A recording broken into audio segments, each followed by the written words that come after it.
आफ्नै जीवनभित्र लुकेर बसेको आत्मबल, ऊर्जा, प्रतिभा, सम्पन्नता, प्रेम, शान्ति र आनन्दलाई चिनेर प्रकट गर्न नयाँ यात्रा प्रारम्भ गरौँ। जीवन विज्ञान, जीवन विज्ञान। चित्त शान्त गर्ने उपाय के हो?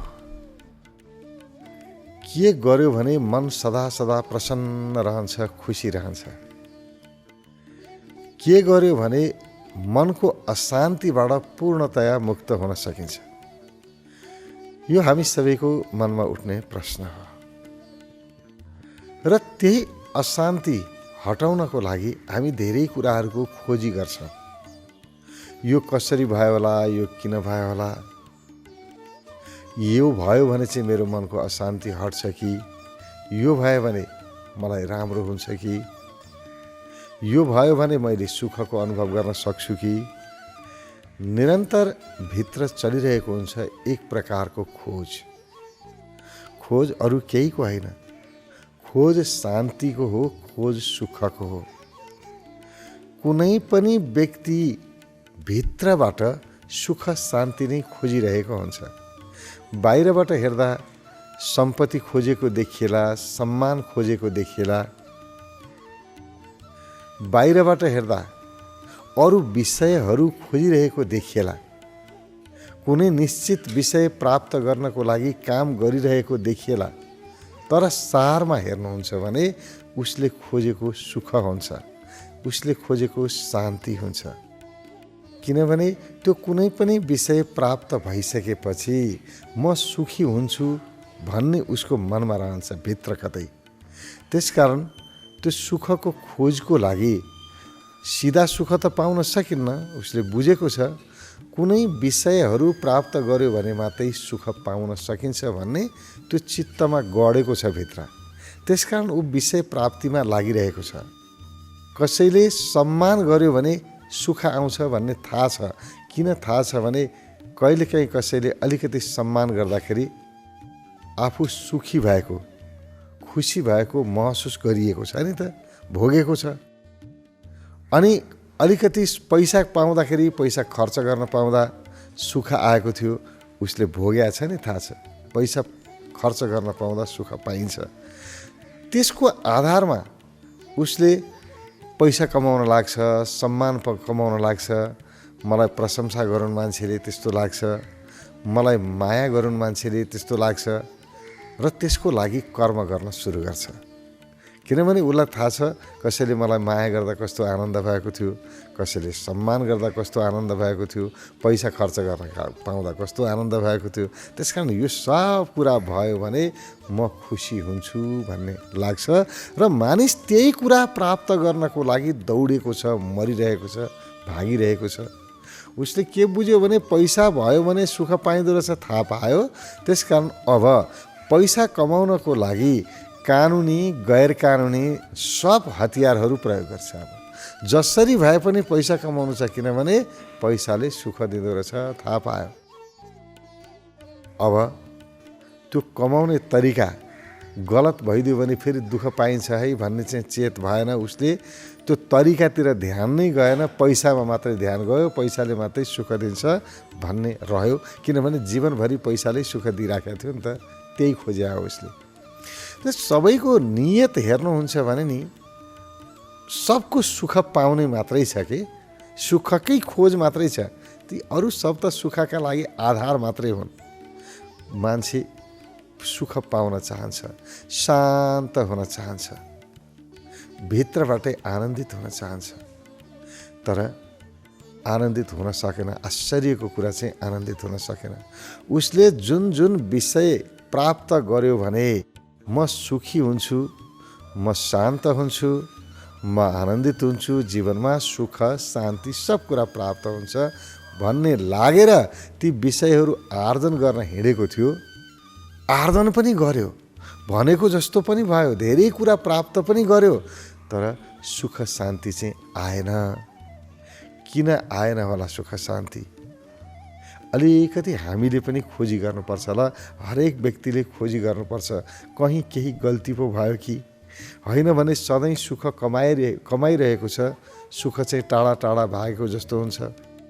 बरु ती विषयहरू नहुँदाखेरि बच्चामा सम्मान पनि थिएन, सम्पत्ति पनि हुँदैन थियो, एउटा चकलेट किनेर खाने पनि पैसा हुँदैन थियो खल्तीमा, सम्मान पनि पाइन्न थियो, कसैले बोलाउँदाखेरि पनि तपाईँ पनि भन्दैन थिए, है यहाँ आइजो, कसैले तिमी भन्दाखेरि पनि कति खुसी लाग्थ्यो, मलाई फलानाले तिमी भन्यो नि भनेर। तर आज हजुर तपाईँ भन्दाखेरि पनि त्यो खुसी चाहिँ छैन। बच्चामा बरु त्यो तिमी भन्दा खुसी थियो, कसैले त भनेर सम्बोधन गर्दा खुसी थियो। हामीले अहिले बचपनलाई यसो हेर्दाखेरि भन्छौँ, आहा बचपनमा कस्तो रमाइलो थियो, कति जति पछाडि फर्क्यो त्यति रमाइलो थियो, त्यस्तै लाग्छ। तर आज सब कुरा छ, तर रमाइलो कम हुँदै गएको छ। कारण के होला? त्यो कारण खोज्नुपर्छ र त्यसको उपाय गर्नुपर्छ।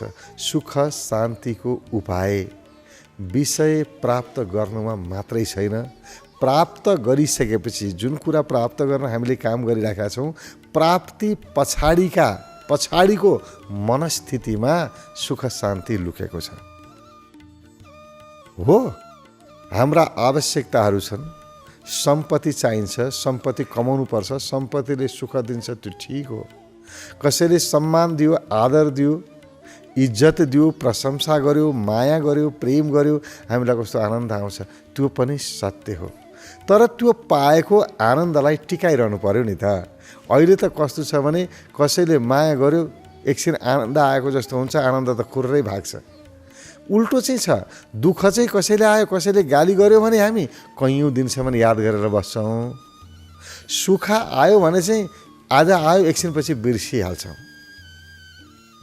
सुख आएको, शान्ति आएको कुरामा हामी टिक्नै सक्दैनौँ के। दुःख आएको कुरामा टिकेर बसेका छौँ। त्यही भएर जीवनमा दुःख बढेको अनुभव भएको कारण यति नै हो। सुखलाई टिकाइरहनु पर्यो। कहीँबाट कसैले प्रेम गर्यो, माया गर्यो, सम्मान गर्यो, केही पनि पाइयो, त्यसपछि खुसी आयो, त्यो खुसीलाई चाहिँ टिकाउनु पर्यो कि न कि त्यो दुःख चाहिँ आयो त्यसलाई टिकाउनु। तर हामी दुःख चाहिँ टिकाएर बस्छौँ। कसैले गाली गर्यो भनेदेखि, अपमान गर्यो भने वर्षौँ याद गर्छौँ हामी, त्यसले मलाई यति अपमान गर्यो, त्यसलाई पख। तर कसैले सम्मान गर्यो भने त्यसलाई बिर्सिहाल्छौँ। हिजो गरेको सम्मानले आज पुग्दैन। हिजो चाहिँ मलाई नमस्कार गरेको थियो, आज गरे खै कि मान्छे त कस्तो चढेको भाइ, आज त नमस्कार पनि गरेन, ठुलो भएछ यो। उल्टो कुनै दिन गरेन भने त्यहाँ समस्या सुरु भइहाल्छ। पहिला गरेको सबै बिर्स्यो, मतलबै छैन। यो असली कुरा के हो भने जे कुरा प्राप्त भयो, प्राप्त भइसकेपछिको मनस्थिति नै दुःखको मूल कारण हो। यदि सुख शान्ति प्राप्त गर्नु छ, हामीले खोजेको, प्रत्येक व्यक्तिले खोजेको सुख हो, खुसी हो, त्यसैको लागि काम गरिरहेको छ। अनि त्यो सुख खुसी प्राप्त गर्ने हो भने के गर्नुपर्छ? एउटै मात्रै कुरा गरे पुग्छ। जे पनि जसबाट प्राप्त भयो अनुग्रहित हुने, धन्यवाद भावले भरिने। तिमी थियौ र त यो पाएँ नै मैले, नत्र कहाँ पाउँथे र।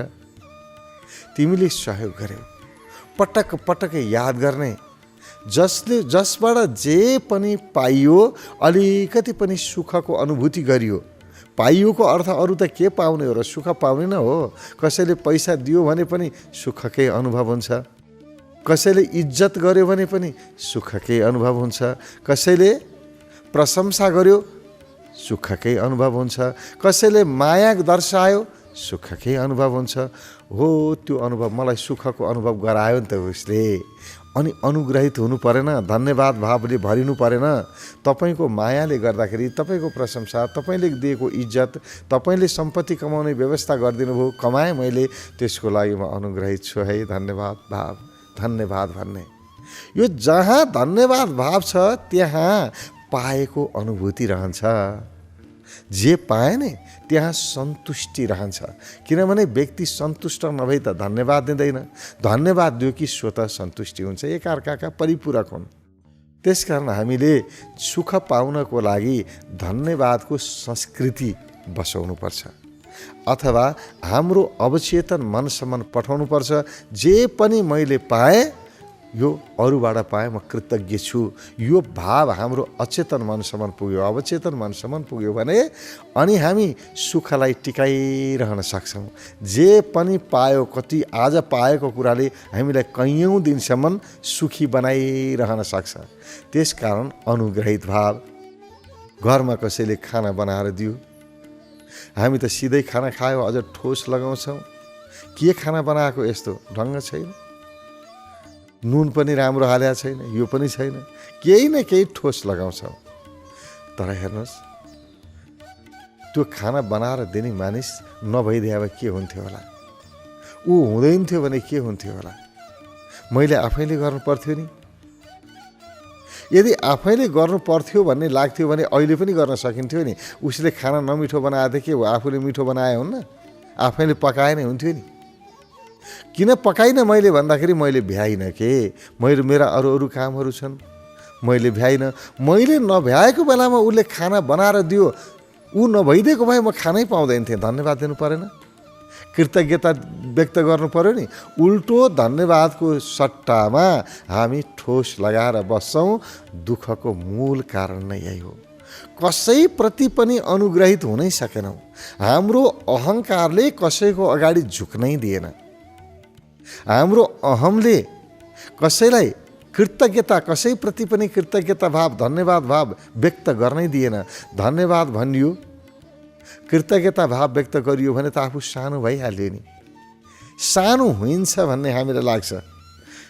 यहीँबाट अशान्ति सुरु हुन्छ, यहाँबाट अतृप्ति सुरु हुन्छ। जहाँ असन्तुष्टि छ त्यहीँ त अशान्ति छ नि। यतिखेर जे प्राप्त भयो त्यसप्रतिको, प्राप्तिप्रतिको असन्तुष्टि नै दुःखको मूल कारण हो, अशान्तिको मूल कारण हो र अव्यवस्थाको मूल कारण हो। सारा सब व्यवस्था बिग्रिन्छ। जे पनि प्राप्त गर्यौँ त्यसप्रति सन्तुष्टि, जे उपलब्धि भयो त्यसप्रति सन्तोष हुने बित्तिकै कहाँबाट आउँछ दुःख? जहाँ सन्तोष छ, सन्तुष्टि छ, त्यहाँ कहीँ दुःख आउँछ र, अशान्ति आउँछ र? आउँदैन। त्यसकारण वस्तुहरू प्राप्त गरेर, विषय प्राप्त गरेर, आफूले खोजेको चिज पाएर, भनेको जस्तो भएर, सफल भएर मात्रै सुखी हुँदो रहन्छ। त्यो जे पनि प्राप्ति भयो त्यसप्रति सन्तुष्ट हुन सकियो भने मात्रै सुख आउँदो रहेछ। सुखको मूल आधार चाहिँ सन्तुष्टि रहेछ, प्राप्ति होइन रहेछ। त्यसकारण जे पनि प्राप्त भयो सन्तुष्ट हुने र जसको कारणले प्राप्त भयो अनुग्रहित हुने, धन्यवाद भावले भरिने। यति मात्रै गर्न सक्यौँ भने हाम्रो जीवनबाट अशान्ति सदाको लागि जान्छ, दुःख सदाको लागि जान्छ, डिप्रेसन तनाव सदाको लागि जान्छ। डिप्रेसन तनाव भनेको के हो? अहिले जे छ त्यसप्रति सन्तुष्ट हुन नसक्नु। असन्तुष्टिबाट तनाव जन्मिन्छ, असन्तुष्टिबाट डिप्रेसनमा जान्छ व्यक्ति, अवसादमा जान्छ। मात्रै कारण असन्तुष्टि हो। जे पाएँ त्यसमा म सन्तुष्ट हुन सकिनँ। यहीँबाट सारा समस्याहरू सुरु हुन्छन् र वर्तमानमा अहिलेको क्षणमा म सन्तुष्ट हुनु छ भने एउटै मात्रै काम गरौँला सन्तुष्टिको लागि, पाएको प्रति अनुग्रहित भाव, धन्यवाद भाव। तपाईँको कारणले पाएँ, बिहान उठे, मैले नयाँ जीवन पाएँ। हिजो सुतेको मान्छे बिहान नउठ्या भए पनि हुन्थ्यो नि। बेलुका त एक प्रकारको निन्द्रा त एक प्रकारको मृत्यु हो। सुतेको सुतै भइदियो भने हुन्थ्यो नि त। फेरि पनि बिउजेँ, आज फेरि नयाँ संसार हेर्न पाएँ। आज फेरि मेरा आफ्ना सम्बन्धीहरूसँग, आफन्तहरूसँग भेट्न पाएँ। उहाँहरूलाई माया गर्ने अवसर आज पाएँ। आज पनि मैले सहयोग गर्न पाएँ। उहाँहरूको माया पाउने अवसर आज मैले फेरि पाएँ। हे ईश्वर, तिमीप्रति म कृतज्ञ छु, किनभने यो जीवन मेरो हातमा छैन, यो मृत्यु जन्म मेरो हातमा छैन। कतिखेर मरिन्छ थाहै छैन। उमेर पुगे पछि मात्रै मरिन्छ भन्ने हुँदो रहन्छ। तपाईँ हामीले देखेकै छौँ कति मान्छेहरू युवा अवस्थामा मरेका छन्, तर पनि म बाँचिरहेको छु, मलाई बचाइदेऊ, त्यसको लागि धन्यवाद भाव। जे पनि पाइयो, आजको नयाँ दिन पाइयो नि त, नपाए भए पनि हुन्थ्यो, पाइयो, आजको नयाँ दिन मैले पाएँ, त्यसको लागि कृतज्ञता भाव हुनुपर्छ कि पर्दैन? जसबाट जे पाए पनि धन्यवाद। श्रीमतीबाट अलिकति सुख पाएँ, सम्मान पाएँ, सहयोग पाएँ, धन्यवाद भाव। श्रीमानबाट केही पाएँ, धन्यवाद भाव। छोराछोरीबाट पाएँ, छोराछोरीको कारणले त सुखको अनुभव भइरहेको छ। चञ्चल हुन्छ, चकचक छ, भने मान्दैन, यो गर्छ ऊ गर्छ, तर जे गर्छ जे गरे पनि मेरो त छोराछोरी छन् नि। छोराछोरी नहुने मान्छेहरू कति बिचाराहरू आत्तिएर बसेका छन्, मेरा त छन्। तर समस्या के हो भने यहाँ छोराछोरी हुने मान्छे जति दुखी छ, नहुने पनि उति नै दुखी छ। दुःख दुइटैको बराबर छ। एउटा छोराछोरी भएर दुखी छ, अर्को नभएर दुखी छ। दुखी चाहिँ जसरी पनि छ, किनभने दुइटै असन्तुष्ट। हुने छोराछोरी हुने मान्छे छोराछोरीको व्यवहारप्रति असन्तुष्टि, नहुने मान्छे भएन त्यसप्रति असन्तुष्टि। असन्तुष्टि नै दुःखको मूल जड हो। सारा जगत असन्तुष्टि बोकेर हिँडेको छ। अनि मलाई भगवान शान्ति देऊ, भगवान सुख देऊ। अब भगवानले कहाँबाट ल्याएर सुख दिनु भन्नु त? सुख पाउने मन हो। सन्तुष्ट मन सुख, असन्तुष्ट मन दुःख। त्योभन्दा बाहेक सुख दुःख अन्त छँदा त छैन। अनि कसैले ल्याएर सुख दिने हो र? सुखी त हुने हो, पाउने होइन। कसैले सुख दिँदैन। म सुखी हुनुपर्छ। सुखी हुने एउटै मात्रै उपाय सन्तुष्ट मन। सन्तुष्ट मनको लागि के गर्ने? अनुग्रहित भाव, धन्यवाद भाव। जे पनि पाए धन्यवाद भाव एउटै। यसले हामीलाई सदा सदा सुखी बनाउँछ। दोस्रो के हो भने त्यो सन्तुष्टि पनि त चाहियो नि। सन्तुष्टि कहाँबाट प्राप्त हुन्छ? कर्मबाट प्राप्त हुन्छ। त्यसकारण हर हमेसा कर्म गर्ने, काम निरन्तर गर्ने, निरन्तर सक्रिय रहने, केही न केही गरिरहने, सृजनात्मक काम गर्ने, खाली बस्न हुँदैन। हाम्रो त समय खेर गइरहेको छ। दिउँसो अलिकति फुर्सद भयो, फुर्सद भएपछि आज दिनभरि के गर्ने? हामीले त यस्तो अचम्म गरेका छौँ नि, जुन काम गर्न पटक्कै आवश्यक थिएन त्यो कामको लागि आफ्नो ऊर्जावान महत्त्वपूर्ण समय खर्च गरेका छौँ। टिभी सिरियल हेरेर के हुन्छ? के प्राप्ति हुन्छ? तर हामी सारा महत्त्वपूर्ण कामलाई पन्छाएर टिभी सिरियल हेर्न लागिरहेका हुन्छौँ। महत्त्वपूर्ण कामलाई छोड्यौँ। त्यो बेलामा कति महत्त्वपूर्ण काम गर्न सक्थ्यौँ? टिभी सिरियलमा व्यक्ति छ। आश्चर्य लाग्छ। त्यसै गरी मोबाइल लिएर बसेको छ।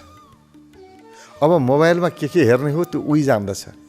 तर त्यो लिएर बसिसकेपछि घन्टौँ बितायो त्यसैमा। कुनै सीमा नै छैन। कुन बेलामा कति के काम गर्ने भन्ने थाहै छैन। यसको अर्थ मैले यो भन्न खोजे होइन कि टिभी सिरियल हेर्नै हुँदैन, मोबाइल चलाउनै हुँदैन, यो भन्न खोजेकै होइन। तर सबै चिजको सीमा हुन्छ। कुन बेला कति गर्ने, मनोरञ्जन पनि चाहिन्छ। मनोरञ्जनको लागि कति समय दिने? 1 घन्टा, आधा घन्टा, कति दिने? 2 घन्टा, 4 घन्टा, 10 घन्टा? पहिल्यै तय गरेर 10 घन्टा मेरो मनोरञ्जनको लागि भन्नुहुन्छ र सुविधा छ भने गर्नुहोस्, चिन्ताको कुरा छैन। पहिल्यै तय गर्नुहोस्। तर अव्यवस्थित जीवनशैली हुनुहुन्न। पहिल्यै तपाईसँग दिनको पुरै सेड्युल हुनुपर्छ। कार्यक्रम तालिका हुनुपर्छ। एउटा तालिका त बन्नै पर्छ। आफ्नो दिनको यति घन्टा यो कामको लागि, यति समय यसको लागि, यति समय यसको लागि छुट्याउने। पढ्ने समय कति हो? हामी त पढ्ने भनेको विद्यार्थीले मात्रै पढ्ने भन्छौँ, होइन। स्वस्थ शरीर र स्वस्थ मनको लागि कुनै पनि व्यक्तिले पढ्नुपर्छ। पढ्ने समय कति हो? छुट्याउने। 1 घन्टा पढ्ने, आधा घन्टा पढ्ने, जति समय छुट्याएको त्यति मात्रै गर्ने। घरको काम गर्न कति समय, बाहिरको काम गर्ने कति समय, मनोरञ्जन गर्ने कति समय, समाचार हेर्नलाई समय छुट्याउनुपर्छ। तर समाचार हेर्ने भनेर बिहानदेखि दिनभरि समाचार हेरे गरेर हुन्छ र? जहाँ पनि हामी अति गर्छौँ त्यसले हाम्रो मनलाई असन्तुलनतिर लगिहाल्छ अनि हामी अतृप्ति असन्तुष्टितिर गइ नै हाल्छौँ। मूल कुरा के हो भने प्रयोग सबै कुरा गरे हुन्छ, कुनै कुरा गर्न हुँदैन भन्ने होइन। जे अगाडि छ सब कुरा प्रयोग गर्न हुन्छ, तर सन्तुलित हुनुपर्छ। असन्तुलित प्रयोग नै अर्को दुःखको मूल कारण हो। सन्तुलित प्रयोग गर्नुपर्छ हरेक कुराहरूलाई। माया गर्ने, कसैलाई प्रेम गर्ने, प्रेम लिने दिने पनि सन्तुलनमै हुनुपर्छ। हुन त प्रेममा कुनै सीमा हुँदैन भनिन्छ, तर पनि हामीले गर्ने प्रेममा त सीमा छ। किनभने हामी त्यो असीमित माया गर्न सक्ने हैसियतमा अहिले पुगेकै छैनौँ। त्यो त हामीसँग छैन। असीमित प्रेममा गयो व्यक्ति भने त पराभक्तिमा उपलब्ध हुन्छ, त्यसपछि त त्यो त मुक्त हुन्छ। त्यति माथि त्यो तहमा हामी पुगे भए त सिद्धि नै हाल्थ्यो। त्यहाँ त पुग्न सक्ने हामी कसैसँग पनि हैसियत छैन। त्यस कारणले हामीले जुन माया, जुन प्रेमको कुरा गर्छौँ, यो प्रेम कहीँ स्वार्थबाट हुन्छ, कहीँ केबाट छ, दुनियाँ कुराहरू मिसिएका छन् के यहाँ। त्यस कारण यो चाहिँ सन्तुलनमा हुनुपर्छ। कसैसँग पनि सम्बन्ध राख्दाखेरि सन्तुलित सम्बन्ध राख्नुपर्छ। हाम्रो सम्बन्ध असन्तुलित हुन्छ, कहीँ चाटाचाट, कतै काटाकाट। कहिले उही व्यक्तिसँग चाटाचाटको सम्बन्ध, कहिले त्यसैसँग काटाकाटको सम्बन्ध, मारामारी हेर्नुहोस्। अब यसले बिगार्छ। सन्तुलित सम्बन्ध राख्नुपर्छ। कुनै पनि कुरा सन्तुलित भयो कहिले बिगार्दैन। म पटक भन्छु, पहिला पनि भनेको छु, फेरि पनि दोहोऱ्याउँ, यो जगतमा कुनै चिज अमृत या विष भन्ने हुँदो रहन्छ।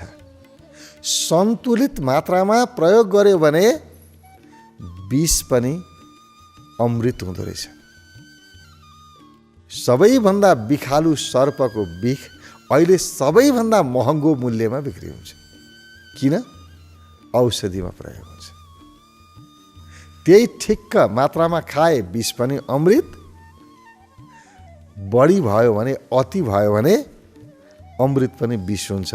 त्यसकारण हरेक कुरा सन्तुलनमा गर्ने। सन्तुलनको अर्थ कसरी सन्तुलित बनाउने? दिनको सबै सेड्युल बनाउने अथवा एउटा तालिका बनाउने। मैले आज बिहानदेखि बेलुकासम्म यो काम गर्नु छ, यो काम गर्नु छ, यति समय यसलाई, यति समय यसलाई, यति समय यसलाई, यसरी तालिका बनाएर काम गऱ्यौँ भने हाम्रो कुनै पनि काम बिग्रिँदैन। सबै काम याद पनि हुन्छ। तालिका अनुसार काम गरेको छ। आफ्नो इच्छित काम हुन्छ कि जे इच्छा गरेको थिएँ त्यो अनुसारको काम हुन्छ। सन्तुष्ट हुनको लागि वातावरण बन्छ अनि आफ्नो दिनचर्याप्रति हामी सन्तुष्ट हुन सक्छौँ। मैले गर्नुपर्ने काम कुनै पनि छोडेको छैन, सबै काम गरेँ भन्ने एउटा ढुक्क हुन्छ मनमा बेलुका। यहाँबाट सन्तुष्टि आउँछ। तर दिनभरि काम लथालिङ्ग बिगारेको छ अनि गर्नुपर्ने गरेका छैन, नगर्ने काममा अल्झेर बसेको छ, अनि फेरि सन्तुष्ट हुँ भनेर कसरी हुने? अनि सन्तुष्ट हुन सक्दैन व्यक्ति। त्यसपछि अब दुःखमा गयो, अवसादमा गयो, तनावमा गयो, सारा समस्याहरू त्यहाँबाट आउँछ।